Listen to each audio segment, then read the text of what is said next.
Hi, everyone, and a very warm welcome to our HHL Finance Case Challenge Berlin, powered by Deloitte. My name is Maximilian Schreiter. I'm the responsible program director at HHL for the Master in Management Finance track, and therefore it's my big pleasure to be also one of the co-initiators of that Finance Case Challenge series, which is now coming to Berlin. And I'm already very much looking forward to meeting all of you this week in Berlin. I want to thank you for your applications. It was great to see so many cool profiles, and I think that we will have a lot of fun while working on a make or buy case that is or has been developed by Deloitte. I thought it might be a good idea to basically give you let's say some information, some material upfront on the topic that if you have time, you can already get yourself, let's say, in the mood. If you don't have time before Friday, that's totally fine. Yeah, it's absolutely voluntary. And we will have plenty of time to discuss how to make a good, well-informed make or buy decision on Friday during the case study workshop. Nonetheless, if you have some time, here's some material for you. You have already received a presentation with all my slides. Basically, first of all, a little bit of an introduction on make or buy, and then how to make investment decisions, which we will kind of need because we need to compare make or buy. So that will be the second chapter, and third one will be a little bit more insights into corporate valuation. I have also split the three topics into three little videos, which hopefully makes it a little bit more digestible. Yeah. So here comes the very first one. Let me just share my screen.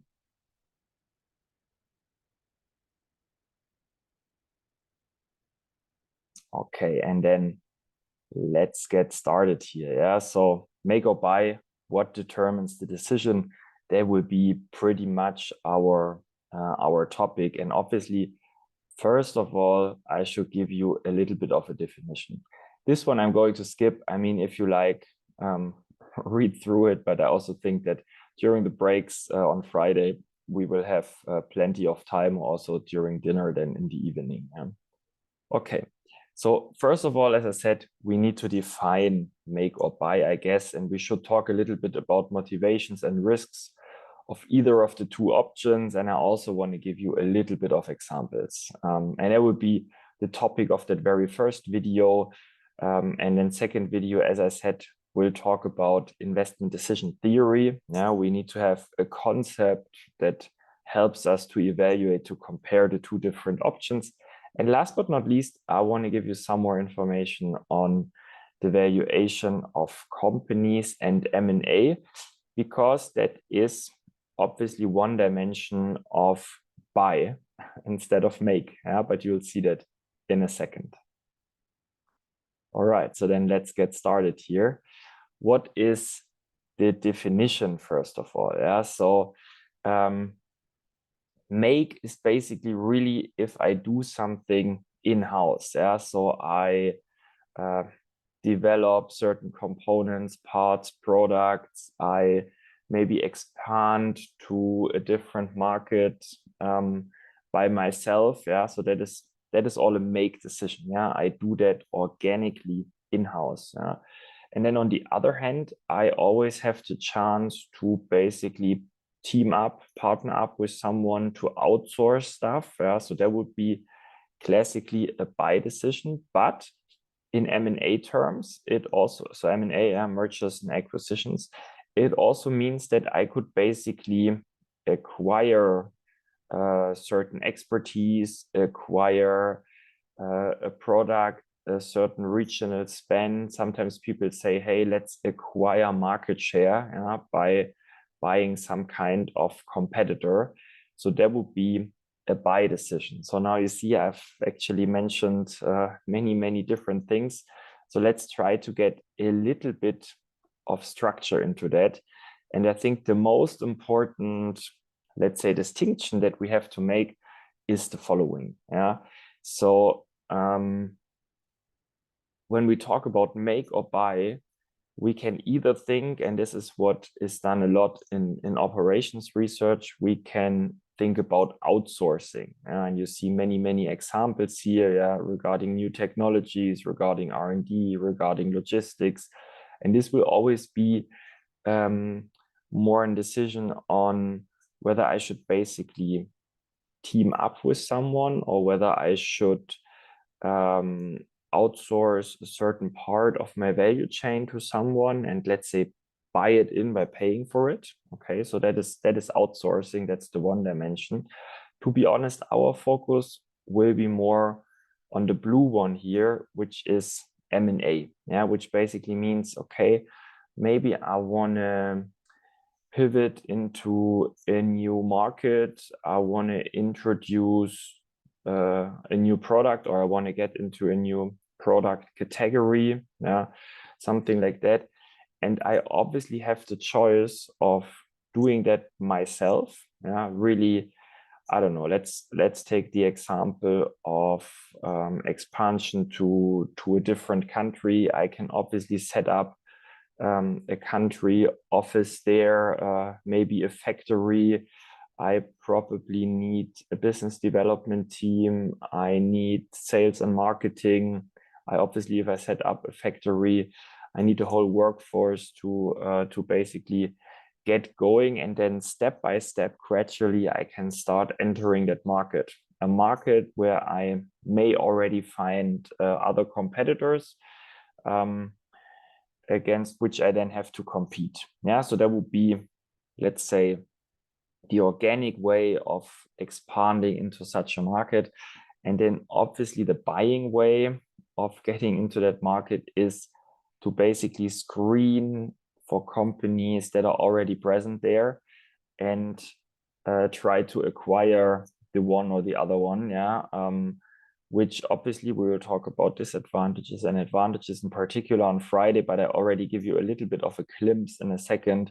Advantage would obviously be I have a direct footprint. I hopefully have people that know the local market because they have already operated in there. So there is already some good level of knowledge and expertise for that.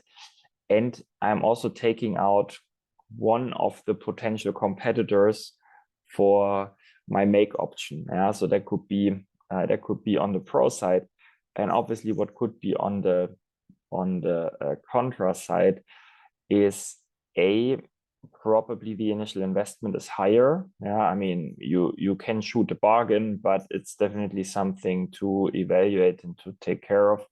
Second, this new company and the new company structure that you acquire may not be in the shape as you desire.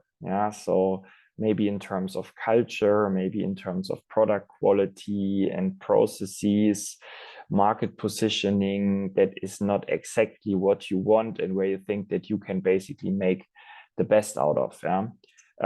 So those are obviously the trade-offs you face and that you have to deal with. Okay, this just as a little bit of an introduction. We already keep in mind M&A is kind of our focus for the case, but make or buy is broader than that. There also has a lot to do with outsourcing. All right, and here are some examples of make or buy. Let me maybe start with buy. So I start at the bottom of the slide because I think that's a little bit easier to get into, and then we talk a little bit more about make. So buy, maybe one outsourcing example. That's the very first one. German car manufacturers, actually not just German car manufacturers. We see that globally in the car manufacturing industry, that you basically tend to build up a supply chain where the production of many different spare parts is outsourced to other companies. Pretty often also companies that just operate in a certain regional span, that are also much smaller than the so-called OEMs themselves. Yeah, so the OEMs, that's BMW, Daimler, Volkswagen, if we talk about Germany, but that's also Toyota, for example. Yeah, if we want to see that on a rather global base. Yeah, and obviously these companies always have the choice of saying, hey, no, that's actually also something that I make my core competency and I'm producing that instead of outsourcing it. Yeah, so that would be a classic outsourcing example, and how companies buy a service instead of making them themselves.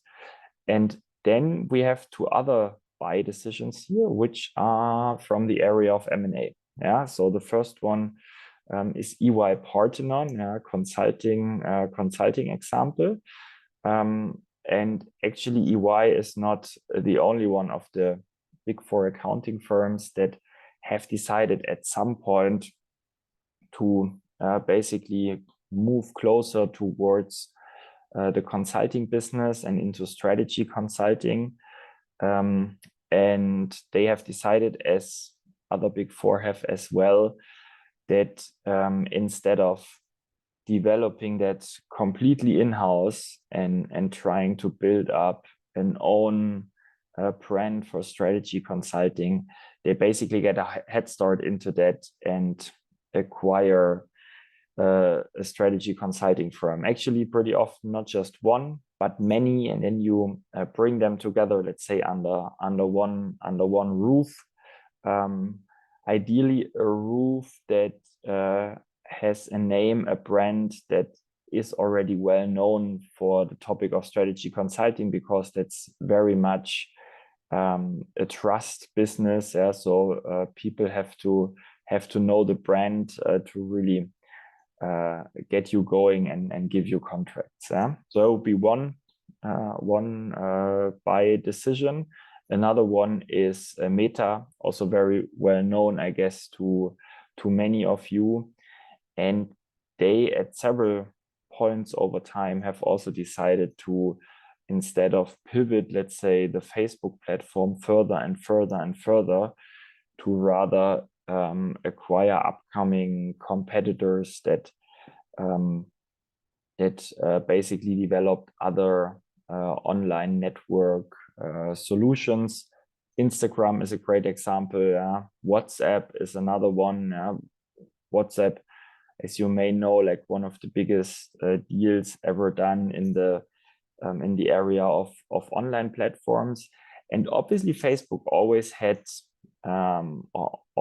the choice of basically going into competition with all the skills that they already had and say, hey, we are setting up, I don't know, Facebook Messenger ourselves. By the way, stuff like that has also been out there, and at some point they decided, no, that doesn't make a lot of sense. Yeah, we want to be the one-stop shop, so to speak, for all kind of social networking,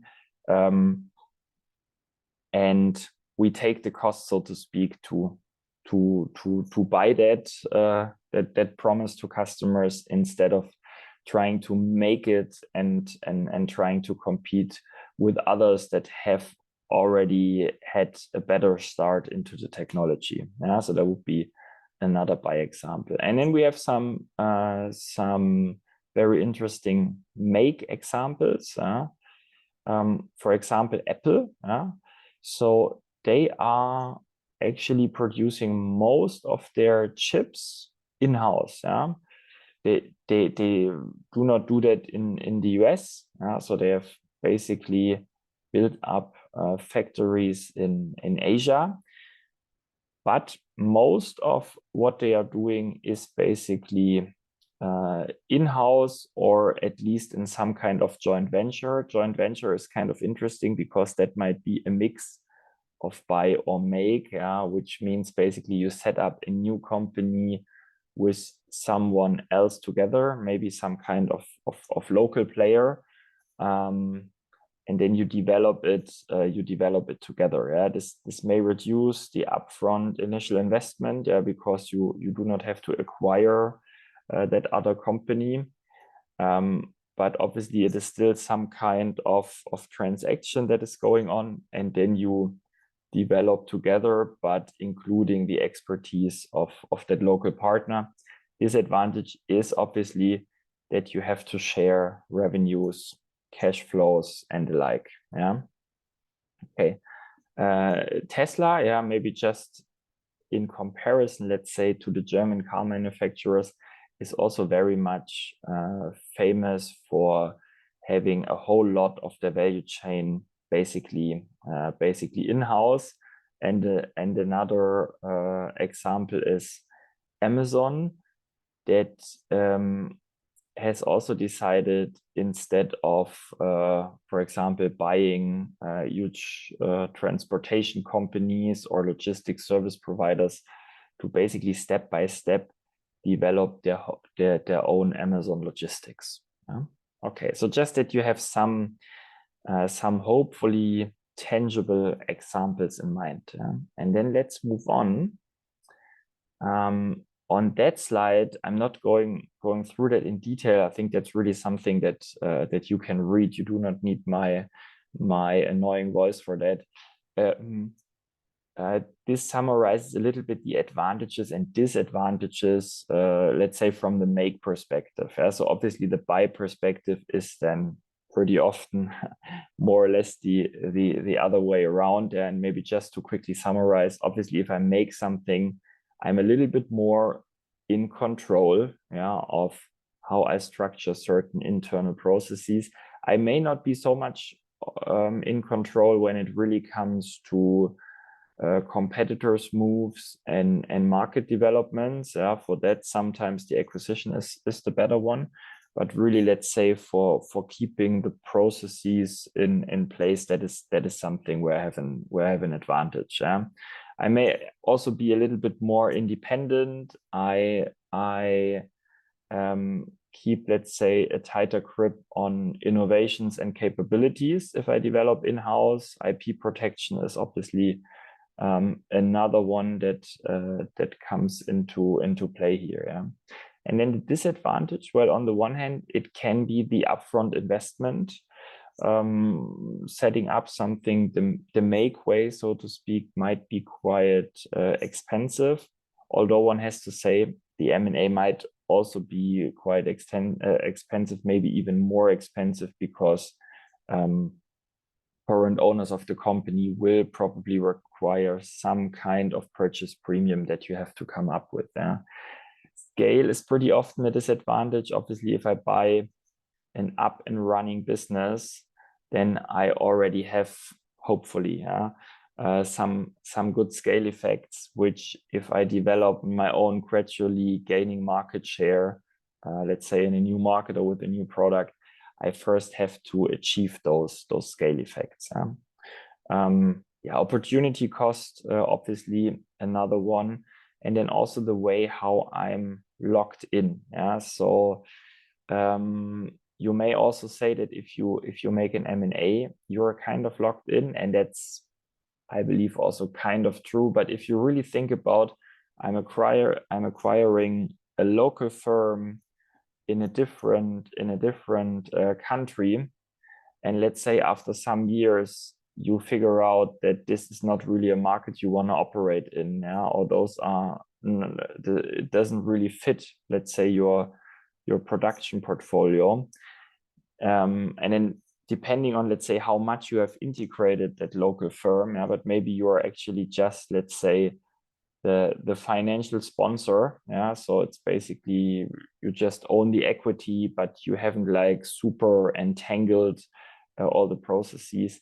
And it might be easier to basically reverse your decision and to say, hey, okay, I'm selling that part of that kind of company because it just doesn't make sense for me. And if you have built up the whole structure yourself, then that might be more difficult, yeah, because then you first have to kind of package the whole thing into some kind of company before you can basically sell it off. Yeah, so lock in, that is definitely another thing that needs to be discussed. Yeah, operational risk and operational complexity would be two more here. as I said, for more details, I think it's a much better idea if you go through the slide. I just wanted to give you a little bit of a summary on it.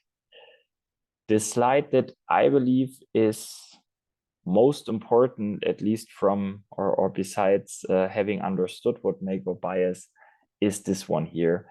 I guess, I hope that many points on that slide will be quite helpful during the case challenge, because it gives you a little bit the decision criteria or the implications of a make or buy decision. So what is the stuff that you should really focus on and that you should really try to compare? So the very first thing is kind of, okay, what do I have to invest up front? So what is the spending of developing something versus what is the spending of maybe acquiring something? The second thing is the speed of implementation. It might be a low-brainer because obviously setting something up myself, let's say again, going into a new market probably takes longer. I first have to gain traction, market share. I even have to compete, so probably that takes longer than acquiring a company and being already ready to start.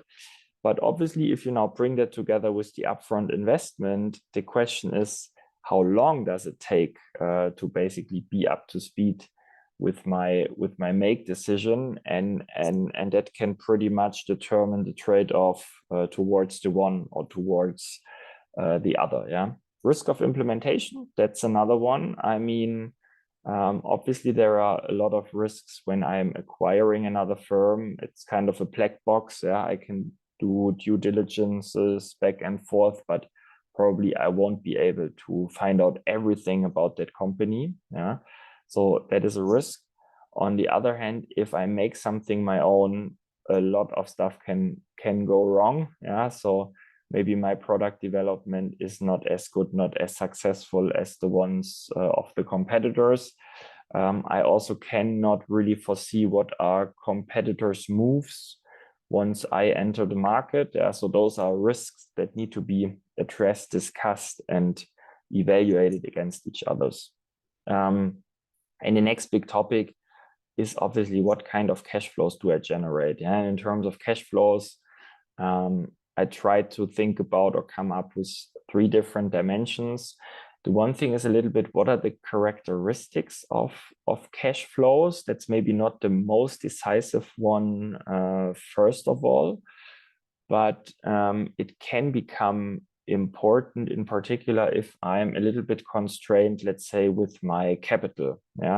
So with characteristics, I basically mean, okay, how does the whole revenue cost structure look like, and what kind of capital requirements, cash requirements are needed throughout time. So you will see in chapter number 2, when I deep dive more into cash flow, what are the different items that we see here. Just to quickly mention them already: capital expenditures. So that means, do I have to make ongoing long-term investments into the business? The second thing is depreciations. That is basically not really a cash item. That's something we have to correct. So let's bundle those two together, CapEx and depreciations. The other thing is basically net working capital requirements. So that is, how much of warehouses do I need? How much of my capital will be bound in there? What is my customer relationship? So how quickly are customers paying? What are my supplier relationships? Which means, how much of, let's say, the credits do I get from my suppliers? Because maybe they tell me, you are the new kid on the block, so to speak, so you have to pay us within the first 7 days after delivery. While if you are a well-known player in the market, they may say, hey, totally fine if you pay after 30 or 45 days. So that is a bit the discussion here. And that pretty much then also determines, let's say, the size of the cash flow. Let's say together with the speed of implementation, so of winning market share, it's really the question, like, what is my cash flow potential in the one or the other option. And a second one is the time horizon. Yeah, we have already talked about speed. Yes, that's the one thing, like how quickly do I generate something? But the second thing is, how long does it last? Yeah, and that is then sometimes also the question of like, what is the situation with competitors? Yeah, so is there a fierce competition if I enter the market with a make? Yeah, so that basically, yes, I may generate some good cash flows with maybe my innovative idea, but then probably there will be some kind of competitor move at some point, or whether I buy, where I may even take out part of the competition. But that's the other thing.